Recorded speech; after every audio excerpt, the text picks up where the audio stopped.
Yeah, you already know it's the Galactic one. Elanuda L. I'm back cracking spells. Shout out to all the Galactic Guardians, 720 degrees. Shout out to the whole URO. Everybody living in the URO. Shout out to the House of Consciousness Connecticut chapter. This message being brought to you by Core TV, Kingdom of Righteousness TV. Show is called Wake Up Sheeple. Y'all already know how I do. We gonna jump right into the demonstration. I shaded all the great prophets, ancestors, aiders, messengers, messiahs who came before, making this platform available so we could be here today giving you this message. Now we're going to jump right into the demonstration. We already know my biggest thing as a Supreme Master Teacher student. I like to come at those with, we under a spell. You know what I'm saying? And none of us could say that we're not under this spell. You know what I'm saying? Everyone living in America or living period is under a spell. And rather that spell be good. The spell that you under is a spelling of words. You know, you can't cast a spell without spelling words out. So the reason why we're under a spell, and I'm going to break down to you what this spell really is and this spelling of words, is because we're using something called the English language, right?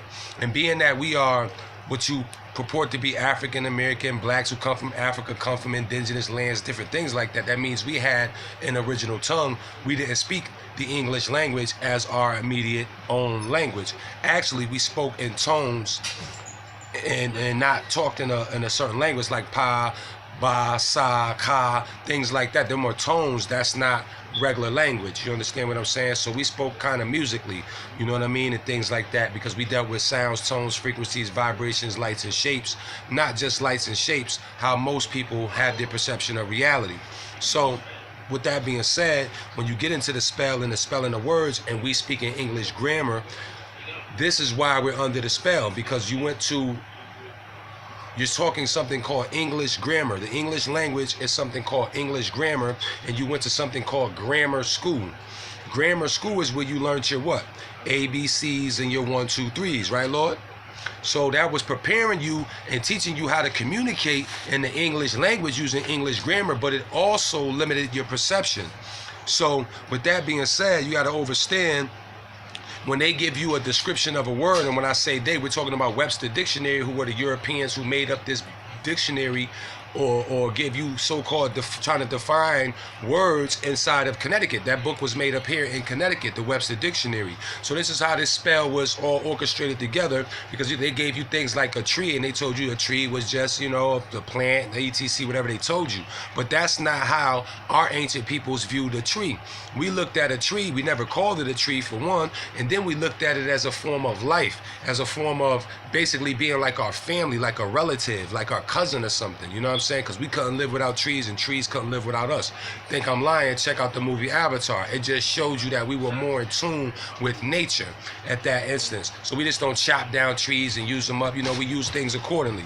So with that being said, certain words carry spirits, and they have vibratory degrees to them, and a conceptual weight to the word, or that is traveling through the air, as a verbalization traveling through the air.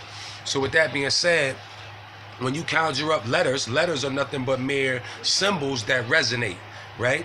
So when you conjure these letters up to create a word that comes out, then you create words, which are you spelling now. You're casting a spell. So with that being said, English grammar is how we're born into the spell physically, because the first school of thought we came through was our mother's womb. Then we went to this physical school called grammar school.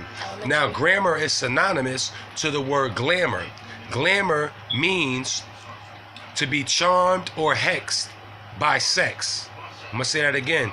Glamour means to be charmed or hexed by sex. Now, when you break that down, you'll say, damn, charmed or hexed by sex, that's like, some magic shit, you know what I mean? The sex magic and things like that of that nature. But the word sex is synonymous to six, basically meaning six in Latin, and then you go to the Greek for the word hex, and that means six as well. So you're talking about hex, curse, things like that, or you're talking about hex, hexagon, hexahedron, things like that. A six-sided shaped spear. So we're dealing with the number 6 here. Why the number 6? Because the number 6 is specifically related to the 6th element on the periodical table of elements. So when you talk about the sixth element, we're talking about carbon, right? What is carbon? Carbon is the sixth element consisting of 6 protons, 6 electrons, 6 neutrons, 666. There you have your 666. That's why you are a carbon-based being. Meaning when you breathe out, you let out what? Carbon monoxide, right? And then the trees, carbon dioxide, and then the trees take in the carbon dioxide and they turn it into what? Oxygen in return. So this is the relationship you and the trees have, because the trees can't live without you and you can't live without the trees. You have a sun inside of your chest. This is why you are carbon based, because you're burning out. It's like fire. When you breathe in your hand like this, it's hot air, right? Indeed. So understand that you have a sun inside your chest as well. That's synonymous to the earth. But long story short, you are a carbon-based being 666, and when they tell you that the image of the beast and the mark of man and all of that, they're talking about you having a fleshly suit that has carnal desires that will never burn out, because the